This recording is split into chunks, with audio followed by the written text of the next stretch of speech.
今仔日有关有真侪人去到花莲光复乡的灾区，要来整理环境，伊毋过伫咧挖斗时阵，煞传出这崩山湖又搁溢出来消息，引起大家惊惊。咱连续吼伫咧现场的台记者赵勇为咱来说明。时事报记者即马所在位置是伫花莲县光复乡的现场，拄则差不多11点50分的时阵呢，现场开始有弹警报声出来。现场所有的义工就开始为大型施工车辆，也就是民体的2楼、3楼开始做撇烂的动作。即马大家拢伫现场拢做平安的无代志。根据记者的了解，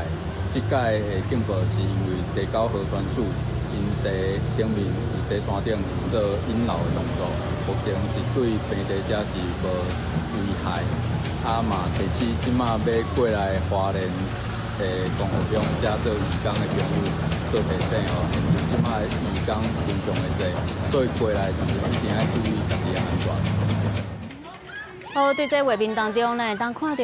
头拄只大阵民众拢赶紧要来撤离，就惊又搁做大水走白虎。因过经过证实，这是河川署伫咧引溪水，并毋是崩山湖又搁溢流。林保署嘛伫咧现场继续咧监控马太安溪，目前并无危险的状况，所以请大家毋免惊吓，毋免青狂。也提醒大家，因为这崩山湖有关是维持伫咧红色警戒，呼吁伫咧灾区的民众都要随时保持警觉，万不一真正听到单5秒、停5秒，拢总单9摆的海啸警报声，请爱保持冷静，赶紧来撤离避难。